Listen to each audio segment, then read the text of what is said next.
Donald nunca se achou especial. Professor de história em uma escola pública de São Paulo, vida simples, rotina previsível. Mas ele acreditava ter algo valioso, um casamento honesto. Glenda, sua esposa, era gerente comercial no setor de marketing farmacêutico privado. Elegante, ambiciosa, sempre viajando a trabalho. Ela ganhava mais. Tinha sonhos grandes. E Donald sempre esteve ali, apoiando em silêncio. Naquela semana, Glenda viajou para um congresso em uma cidade portuária do litoral paulista. Antes de sair, o beijo foi rápido demais. O celular nunca saiu da mão dela. Donald sentiu algo estranho no peito. Mas decidiu ignorar. Comprou uma passagem de última hora. Levava consigo um pequeno estojo. Dentro, o colar de diamantes que ela sonhava há anos. Dedo indicador apontando para a direita, fique comigo até o final. Porque quando Donald abriu a porta daquele hotel, ele descobriu que o amor que defendia já tinha sido traído há muito tempo. Por fora, o casamento de Donald e Glenda parecia estável. Nada de luxo exagerado, nada de escândalos. Apenas uma vida construída com esforço, dia após dia. Donald acordava cedo todos os dias. Pegava ônibus ou metrô lotado. Entrava em sala de aula com café ralo na mão e pilhas de provas para corrigir. Era respeitado pelos alunos. E querido pelos colegas. Glenda, ao contrário, vivia em outro ritmo. Saltos altos, reuniões, aeroportos. Ela trabalhava com marketing farmacêutico privado, negociando contratos com hospitais e clínicas. Sempre falando de metas, bônus, campanhas milionárias. À noite, quando voltava para casa, trazia o cansaço no rosto. E o celular nunca longe da mão. Donald não reclamava. Ele dizia para si mesmo que aquilo era o preço do sucesso. Que Glenda estava construindo algo grande para os dois. Nos fins de semana, tentavam manter a rotina do casal. Almoço simples. Filme no sofá. Conversas sobre o futuro. Um dia a gente muda para um lugar maior, se ela dizia. Perto do mar, talvez. Donald sorria. Ele gostava da ideia. Mas sabia que, com o salário de professor, tudo viria devagar. Mesmo assim, ele acreditava. Glenda falava muito do trabalho. Citava nomes de colegas. Clientes difíceis. E, principalmente, falava do chefe. Ele é exigente, mas justo, se dizia. Enxerga potencial em mim. Donald já o tinha visto em festas da empresa. Homem confiante. Bem vestido. Sempre cercado de gente importante. Nada que despertasse desconfiança. Com o tempo, porém, pequenas coisas começaram a mudar. Glenda passou a chegar mais tarde. As viagens ficaram mais frequentes. Os telefonemas, mais longos e mais silenciosos. Ela saía da sala para atender. Baixava a voz. Sorria para a tela. Trabalho, se explicava. Só isso. Donald acreditava. Ou talvez quisesse acreditar. Eles falavam em filhos, mas sempre o mais para frente. Falavam em férias, mas nunca marcavam data. A vida parecia sempre suspensa, esperando o próximo passo da carreira dela. Mesmo assim, Donald não se sentia infeliz. Sentia-se paciente. Ele lembrava do começo. Dos anos apertados. Do apartamento pequeno. Das refeições simples que dividiam rindo. Para ele, aquilo ainda era amor. Naquela semana da viagem ao litoral, Glenda estava especialmente distante. Ansiosa. Impaciente. Esse congresso é decisivo, Sela disse. Pode mudar tudo. Donald a abraçou. Desejou boa sorte. Não fez perguntas. Mas, depois que ela saiu com a mala de rodinhas pela porta, o silêncio da casa pesou diferente. Foi ali que Donald pensou no colar. No sonho antigo dela. Na frase que ela dissera uma vez, quase brincando. Se um dia eu ganhar um colar de diamantes, vou saber que fui realmente escolhida. Donald não era rico. Mas era persistente. E decidiu provar, à sua maneira, que ainda a escolhia todos os dias. Ele só não sabia que, enquanto juntava coragem para surpreendê-la, a verdade já estava muito mais próxima do que ele jamais imaginou. Donald passou a noite quase sem dormir. O silêncio da casa parecia maior do que de costume. Não havia briga. Não havia discussão. Mas algo estava fora do lugar. Na manhã seguinte, enquanto preparava café, ele lembrou da frase de Glenda. Uma frase antiga, dita sem importância aparente, anos atrás. Se um dia eu ganhar um colar de diamantes, vou saber que fui realmente escolhida. Na época, Donald riu. Diamantes não faziam parte do mundo dele. Mas a frase ficou guardada. Naquele dia, ela voltou com força. Donald não era impulsivo. Professor de história aprende cedo que decisões precipitadas custam caro. Mas também sabia que há momentos em que esperar demais significa perder tudo. No intervalo entre aulas, ele entrou em uma joalheria simples no centro. Nada luxuoso. Nada chamativo. A vendedora abriu uma pequena caixa de veludo. O colar não era grande. Não era exagerado. Mas brilhava com discrição. Donald pensou em Glenda. Pensou nos anos juntos. Pensou em tudo o que não dizia em voz alta. Ele passou o cartão com a mão levemente trêmula. Seriam meses pagando parcelas. Mas ele saiu dali com o estojo no bolso. E uma estranha sensação de alívio no peito. Naquela mesma tarde, recebeu a mensagem de Glenda. Dizia que o congresso estava intenso. Que teria reuniões até tarde. Que talvez ficasse pouco tempo livre. Ela estava em Santos, uma das maiores cidades portuárias do Brasil. Hotel à beira-mar. Evento cheio de executivos, médicos, patrocinadores. Donald olhou a mensagem por alguns segundos. Depois, abriu o aplicativo da companhia aérea. Havia um voo noturno saindo de São Paulo. Chegaria a Santos ainda naquela noite. Não era caro. Não era confortável. Mas era possível. Ele fechou o aplicativo. Abriu de novo. Fechou outra vez.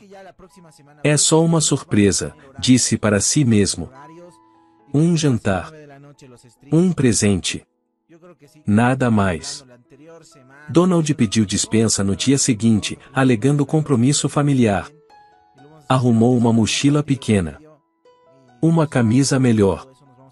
O perfume que só usava em ocasiões especiais. O estojo do colar foi cuidadosamente colocado no bolso interno da mochila. Como se fosse algo frágil. Ou sagrado. Durante a viagem, ele pensou no que diria. Imaginou o sorriso dela. O susto. O abraço. Imaginou caminhar com Glenda pela orla. Jantar olhando o mar. Conversar sem pressa. Talvez fosse o começo de algo novo. Talvez fosse apenas um lembrete do que eles ainda tinham. Donald não via aquilo como desconfiança. Via como amor. Quando chegou à cidade portuária, o cheiro de sal e o vento úmido receberam. O hotel era mais bonito do que ele esperava. Moderno. Cheio de gente elegante entrando e saindo. Ele respirou fundo antes de entrar. Na recepção, disse o nome da esposa com naturalidade. Sorriu. E esperou. Não sabia ainda que aquele sorriso seria o último sorriso inocente, antes de sua vida mudar para sempre. Porque, enquanto Donald atravessava o lobby com uma mochila simples e um colar de diamantes comprado com sacrifício, a verdade já estava ali, a poucos metros de distância, esperando atrás de uma porta fechada. O lobby do hotel era amplo, elegante demais para alguém como Donald. Piso brilhante, cheiro de perfume caro, pessoas bem vestidas falando baixo, como se todos ali pertencessem a um mundo diferente do dele. Donald caminhou até a recepção segurando a alça da mochila com força. O coração batia rápido, mas ele sorria. Ainda acreditava na surpresa. Boa noite, disse, educado. Estou procurando minha esposa. Ela está hospedada aqui para um congresso. A recepcionista, uma mulher jovem, profissional, digitou o nome no computador. Donald observou o reflexo do próprio rosto no balcão de mármore. Parecia cansado da viagem, mas feliz. Por alguns segundos, tudo pareceu normal. Então algo mudou. A expressão dela se contraiu levemente. Nada dramático. Apenas um detalhe que alguém atento não deixaria passar. Um momento, senhor, disse ela, olhando de novo para a tela. Donald assentiu. E esperou. O silêncio se estendeu mais do que deveria. Atrás dele, alguém puxou uma mala com rodinhas. Um casal riu baixinho. Qual é o nome da sua esposa? Perguntou a recepcionista, com cuidado excessivo.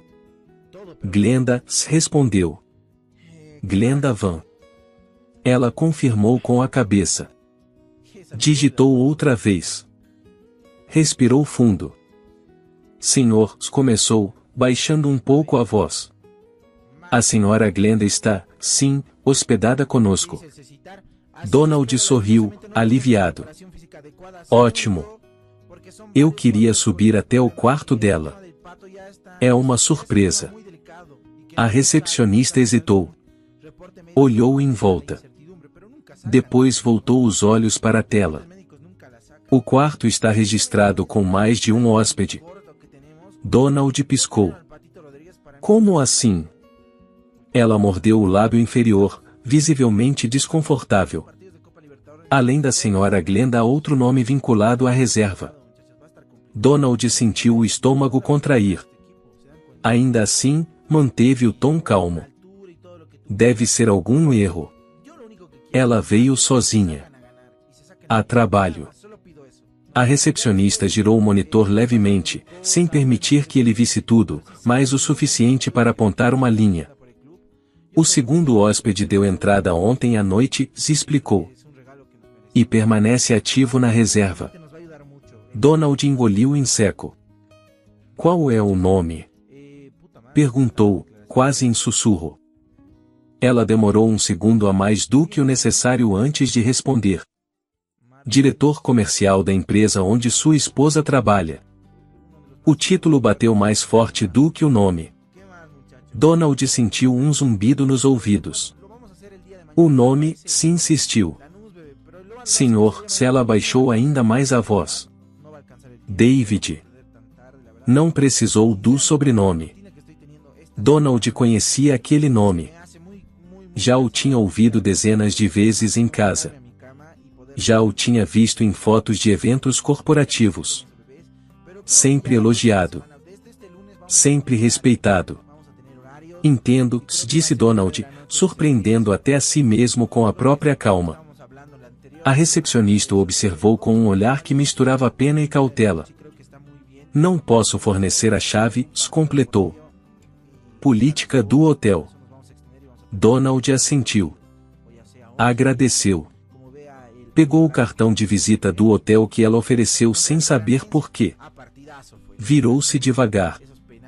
Cada passo até o elevador parecia mais pesado que o anterior. O estojo do colar pressionava o peito por dentro da mochila, como um lembrete cruel. Dentro do elevador, o espelho mostrou um homem diferente. Mais pálido. Mais velho. Donald apertou o botão do andar certo. Ainda havia uma chance, ele pensou. Uma explicação. Um mal-entendido. Mas, no fundo, algo já tinha quebrado. E ele sabia que, ao chegar naquele corredor, nada mais seria como antes. O corredor era silencioso demais. Tapete grosso, luz baixa, quadros abstratos nas paredes. Tudo parecia caro. Tudo parecia distante. Donald caminhou devagar, contando os números nas portas. Cada passo soava mais alto dentro da própria cabeça.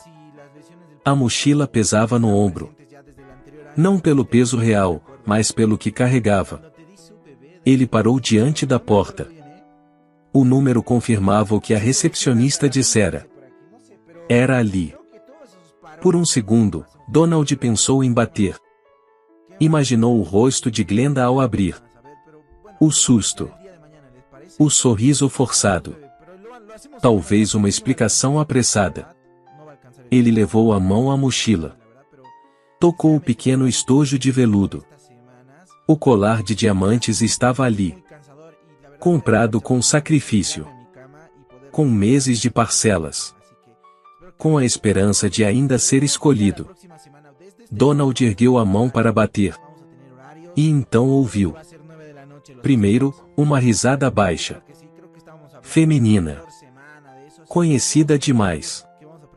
Depois, uma voz masculina, grave, confiante. Dizendo algo que ele não conseguiu entender. Donald congelou. O silêncio foi quebrado por um som que não deixava espaço para dúvida. O rangido ritmado da cama. A respiração pesada. O sussurro entrecortado. E então, a voz dela. Não a voz social. Não a voz profissional. Mas a voz íntima. Aquela que Donald conhecia.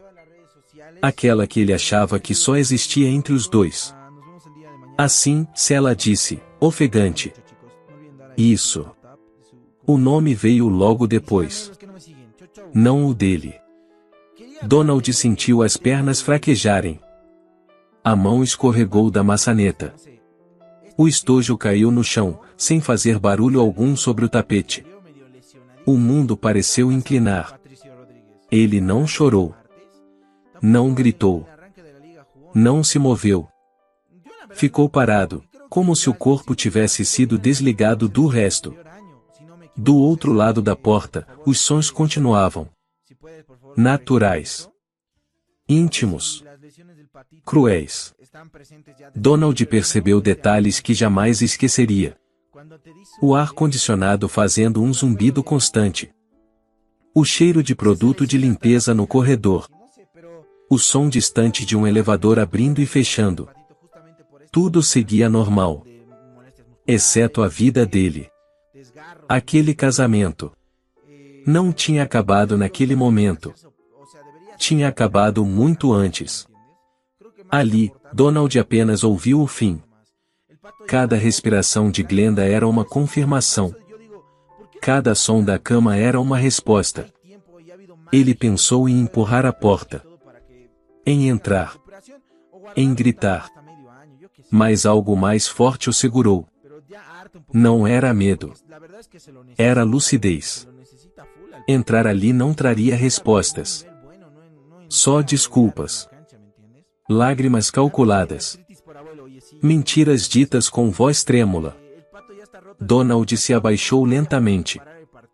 Pegou o estojo do chão. Segurou-o por alguns segundos. Depois, levantou-se. Sem fazer barulho, afastou-se da porta. Cada passo era um esforço consciente. Como se estivesse ensinando o próprio corpo a obedecer. No final do corredor, ele parou por um instante. Olhou para trás. A porta continuava fechada. Como se nada estivesse acontecendo. Donald respirou fundo.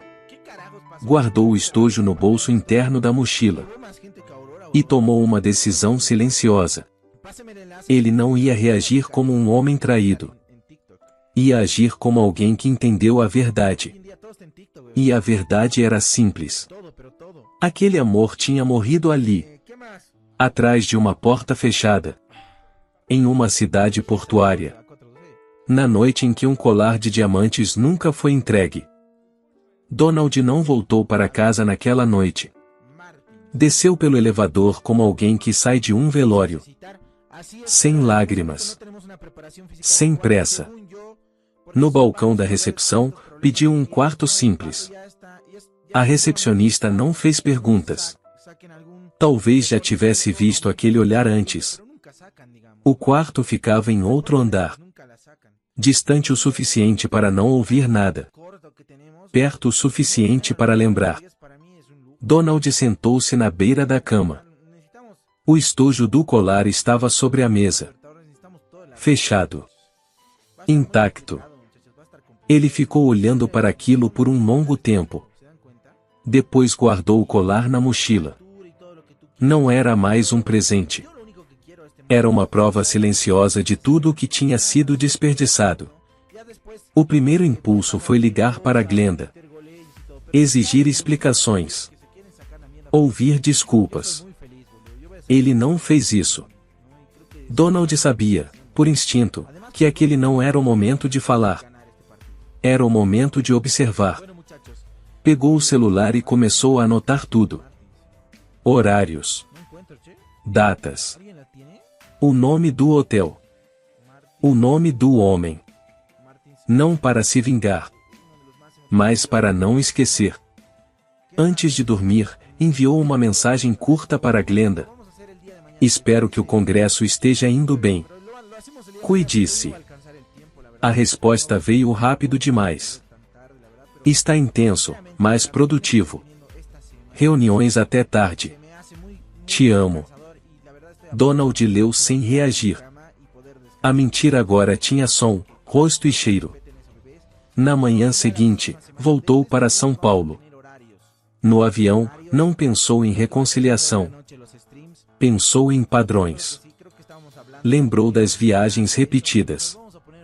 Dos fins de semana cancelados. Das noites em que Glenda chegava exausta mas satisfeita demais. Ao chegar em casa, a casa pareceu diferente. Não vazia, mas falsa. Donald abriu o computador. Acessou as contas conjuntas, cartões e extratos. Não procurava nada específico. Apenas confirmava o que já suspeitava. Hotéis em cidades onde Glenda só passará o dia. Restaurantes caros em horários improváveis. Passagens compradas em sequência. Tudo começou a se encaixar. Ele entrou no escritório dela. Tudo organizado. Pastas etiquetadas. Agenda na parede. E ali, sem querer, encontrou algo mais. Um bilhete dobrado dentro de uma pasta. Curto. Íntimo. Datado de meses atrás. Donald leu uma vez. Depois outra.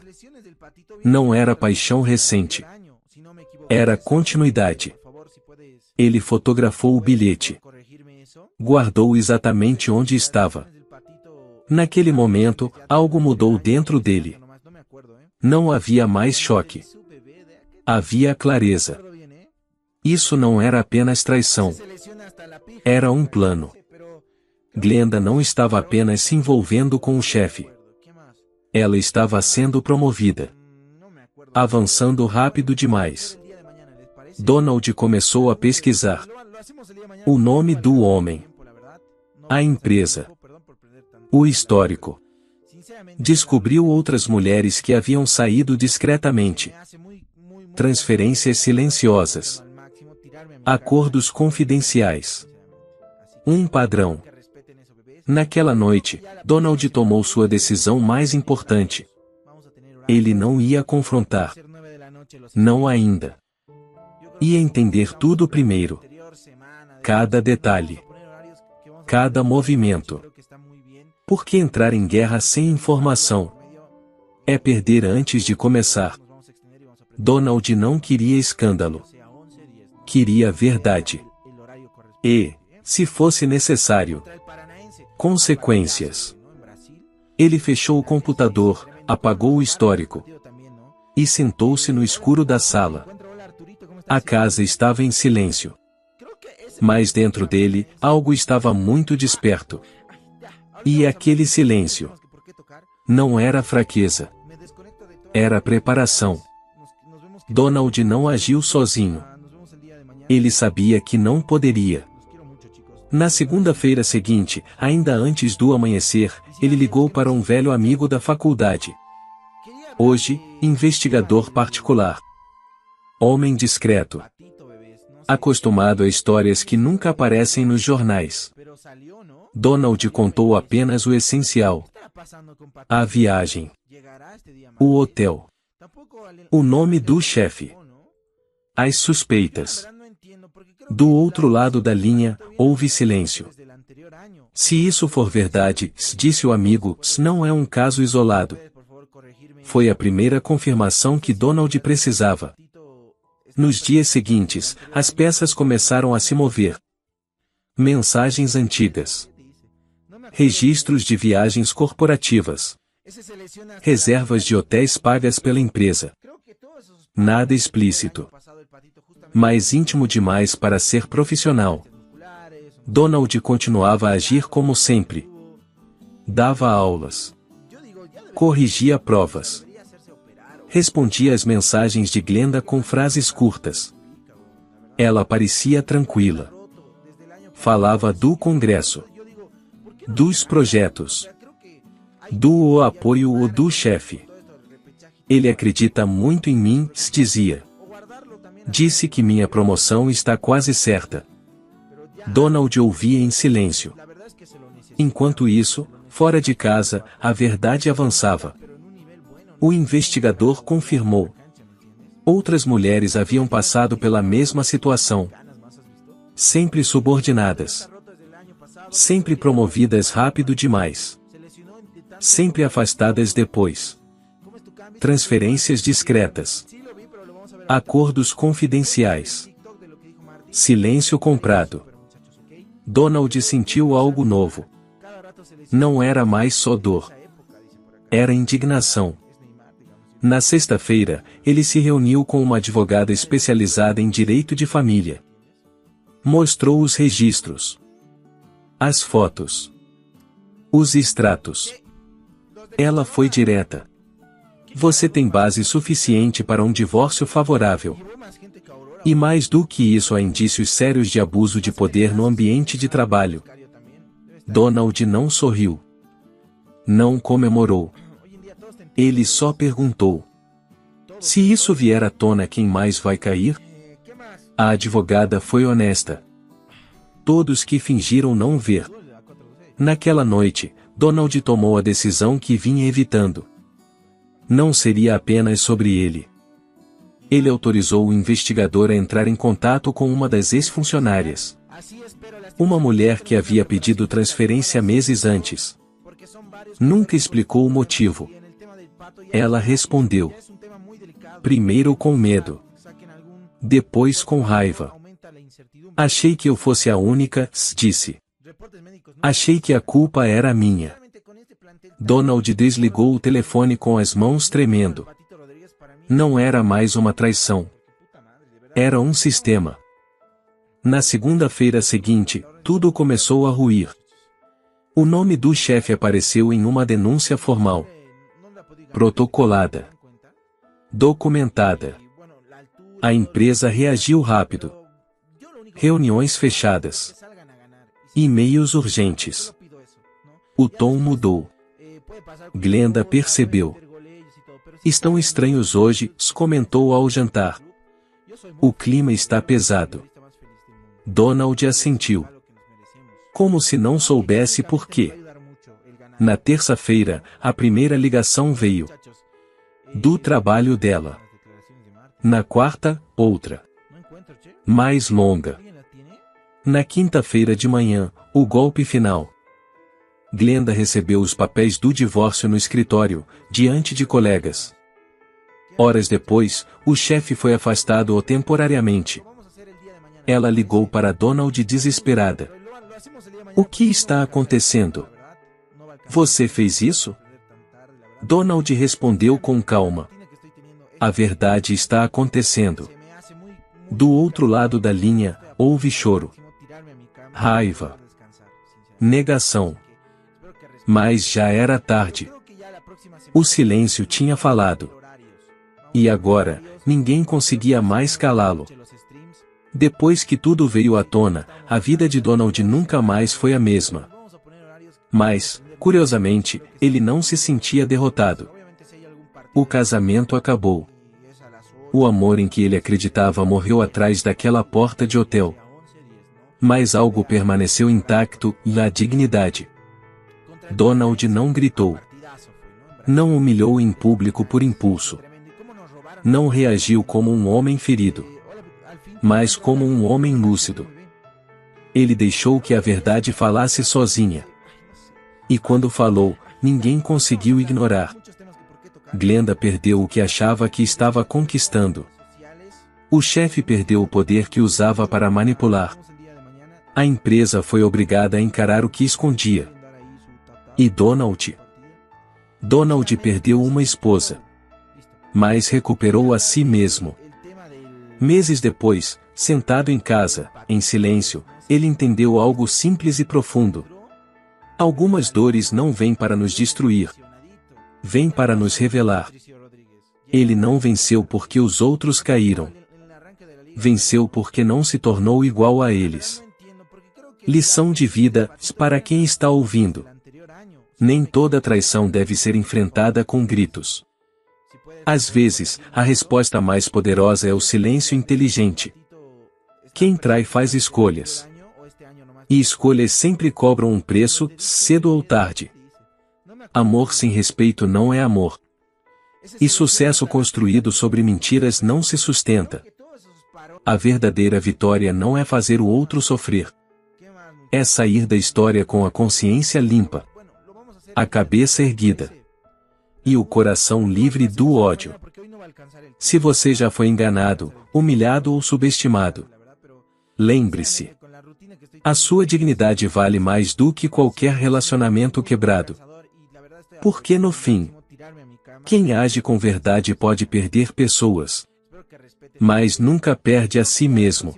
Desde este lunes vamos a tener horarios. Y creo que va a ser 9 de la noche los streams. Yo creo que sí, creo que estábamos hablando la anterior semana de eso, así que nos vamos a poner horarios que vamos a aprender 9 de la noche y creo que está muy bien. Y lo vamos a hacer, obviamente si hay algún partido de por medio y es a las 8 y todo eso, nos vamos a extender y vamos a aprender 10 post partido. O ya sea 11, 10, ¿no? Como vea el horario correspondiente. Contra el Paranaense, partidazo fue, ¿no? En Brasil, esos penales, sí, tremendo. Y cómo nos robaron ese partido también, ¿no?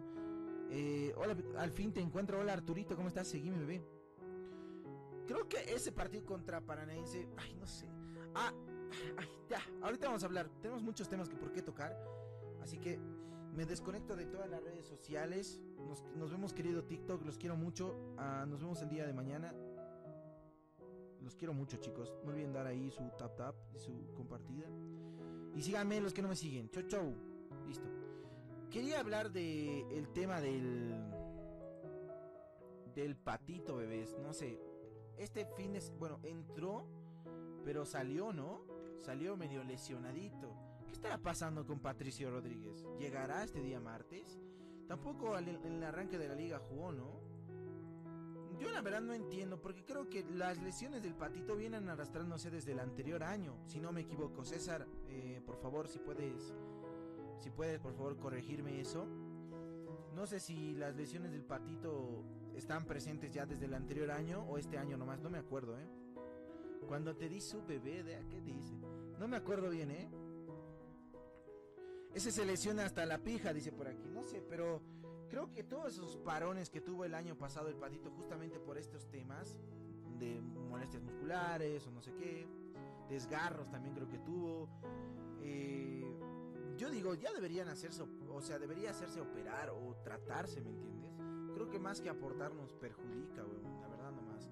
El pato ya está roto desde el año pasado, por eso yo digo, ¿por qué no lo tratan? O sea, creo que hay tiempo y ha habido margen con todo esto del repechaje y todo para que tenga su recuperación o guardarlo también hasta medio año, yo qué sé, amigo. Pero ya harta un poquito todo eso, ¿no? Porque la verdad es que se lo necesita.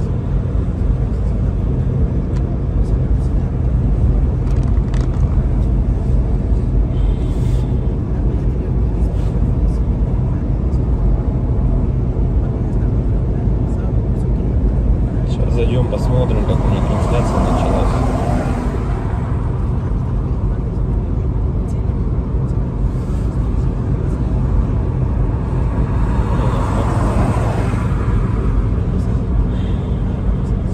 Если вот рассматривать, я говорю, задумываясь о том, что прожитые типа 30 лет, так смотришь на многих людей, которые сейчас, соответственно, живут, которым в районе 30, которые уже потеряли вообще вкус к жизни, да, радость какую-то от жизни. Таких, причем, кстати, становится все больше и больше. Мне кажется, этот средний возраст, когда говорили, что начинается вот этот кризис среднего возраста, он тоже сместился, как и говорят, что сейчас люди, в принципе, быстрее взрослеют, быстрее осмысливают все, да, почему-то это всегда все в плохом больше ключе на самом деле, да, вот что сейчас дети, к примеру, быстрее взрослеют, вот, и мне кажется, кризис вот этот среднего возраста, он, наверное, тоже сместился. И вот я думаю, что он сместился где-то в районе 30 лет. Опять-таки, это тоже не со всеми, наверное, связано. Не у всех людей так, все люди разные. И когда приходишь к той мысли о том, что помимо того, что люди сами по себе стали такие вот, наверное, депрессивные, да, времена такие сложные, да, вот это вот еще извне много каких вещей случается, на данный момент, которые людям усугубляют эту ситуацию на самом деле, вот этой депрессии, вот этих кризисов, да, каких-то переходных моментов в жизни. И непонятно, если конец этому всему, да, наступает у людей потом белая полоса в жизни, или они не могут выбраться из нее. Примеров достаточно на самом деле много. К примеру, вот сосед у меня есть такой хороший парень был, и есть, он хороший человек сам по себе, но вот у него сейчас очень сложные времена такие, как бы дизмораль на него напала о том, что он не реализовался в своей жизни к 30 годам, что жизнь у него кончена. И не может он выбраться из этой ситуации. Да? Как говорят, если мы говорим, что это мужики такие, да, типа слабые, да, какие-то, безморальные, как бы такие вот, что в основном это случается, наверное, зачастую, может быть, это у мужиков случается в этом возрасте, такой кризис, наверное, да, каких-то неудач в своей жизни, не пришедших ни к чему достойному и хорошему. Но вопрос в том, что это мужики такие, типа слабые, или времена такие стали, что если вот разобраться так, вот, например, возьмем даже с древних времен, когда человеку нужно было добывать пищу самому, да, там убивать мамонтов, мужику стоило там сходить на охоту. Да, на охоту он сходил, кого-то там добыл добычу, принес домой, да, что-то где-то там поделал дома, и все как бы. Ну и это, возможно, как работа тоже на ежедневной основе, да, была. И как бы мужик в то время считался, но еще воином были, они воинами были, не воевали, да. В любом случае это все такая в основном физическая была работа, типа стратегии именно добычи пищи какой-то себе. Ну, тут вот требовалось, возможно, какое-то знание, да, тут я не спорю. Но в основном это была физическая работа. Если взять, к примеру, не такие далекие времена, когда там люди вот только выходили из пещер, да, взять даже, допустим, 50 лет назад, 100 лет назад, да, когда люди работали на заводах, и что тогда считалось именно мужиком, да, таким. Разница была, наверное, с нынешними временами в том, что если ты работал, к примеру, на заводе на каком-то, то тебе было этого всего достаточно. То есть ты уходил на завод, отработал свое время, да, пришел домой, какие-то тоже там, может, домашние дела, и, ну, и этого тебе было достаточно на самом деле. Как бы и все, и заключалась вся суть именно мужчин, ну вот, как бы устроиться, главное, на завод и работать физически, опять-таки, да, получить какое-то образование, так, ну, как бы среднеспециальное, к примеру, да, какой-нибудь токарь, идти на завод, отработать там 8-12 часов. Ну, это не легкая работа, я не спорю тоже с этим. Но опять-таки, этого зато было достаточно. Человек уходил, он отрабатывал там 12 часов и понимал, что ему будет всего достаточно. Ради этого и была, наверное, главная и основная мотивация. Да? И если перенесемся мы, наверное, в наше время уже, сейчас, на данный момент, то есть люди просто не знают на самом деле, как заработать. Как получить жилье, как получить новый автомобиль. То есть способов получения данного результата его нету как такового. Это говоря о том, что ты будешь ходить на работу по 8, по 12 часов, допустим, сутками там работать, да, ты не заработаешь на машину, заработаешь ты на нее через 5 лет, если ты там не будешь ни пить, ни есть, как бы, да. Ну ладно, если вообще не тратить деньги, то заработаешь. Ну такого же невозможно, это же только где-то в сказках.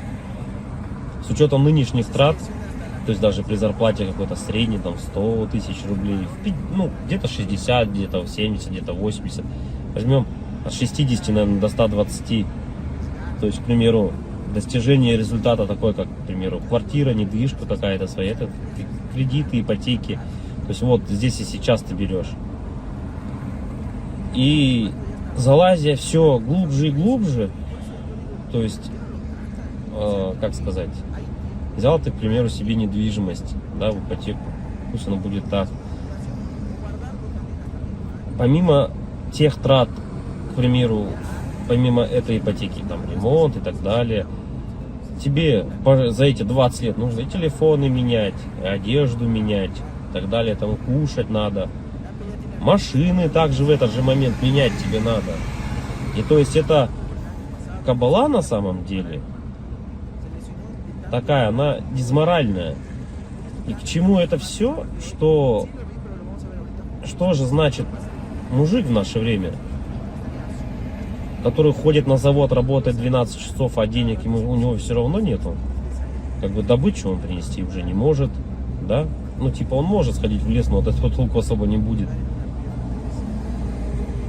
И, наверное, сам интернет, во-первых, расфорсил вот это вот все, то, что люди должны зарабатывать какие-то миллионы.